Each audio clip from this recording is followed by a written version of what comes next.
April Windsor thought she could keep her two worlds apart, but everything she'd been hiding was seconds away from exploding. She told her family she was going on a fun trip with a friend, checking out universities, clearing her head for a few days. But the truth was nothing like that.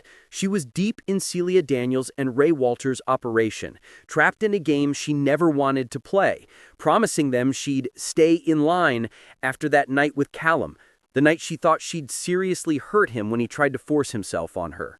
Celia made sure April believed she owed them, and Newcastle was supposed to be her way of proving she could be trusted.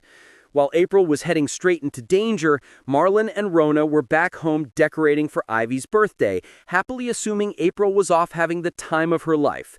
Marlon even checked in with Dylan, who was just as clueless as everyone else, and decided to call April, offering to pick her up from the station. His voicemail was warm and rambling, talking about how excited they all were to see her, how Ivy couldn't wait for her big sister to come home. He talked like everything was normal, but April's phone didn't ring. She didn't even hear it. Because at that exact moment, April wasn't wandering around a campus or laughing with a friend. She was being marched into a police interrogation room, hands shaking, heart pounding, everything she'd been forced to carry now laid out on the table in front of her. The stash she was meant to deliver, Celia's stash, was now evidence, and April knew she couldn't call her dad. Not after all the lies, not after everything she'd hidden. Desperate, she called the one person she hoped wouldn't fall apart. Her grandfather. Bob showed up terrified, trying to stay strong while April begged him not to tell Marlon. And before he even had time to process what was happening, Celia stepped in. Calm, polished, too calm.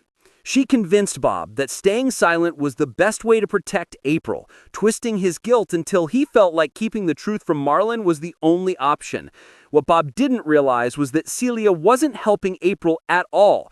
Rumors had been swirling online that Celia always intended for someone to take the fall, that she needed a young, frightened scapegoat to shield her own operation. And April, already scared and isolated, was perfect. She trusted Celia enough to follow orders. She feared her enough to not ask questions.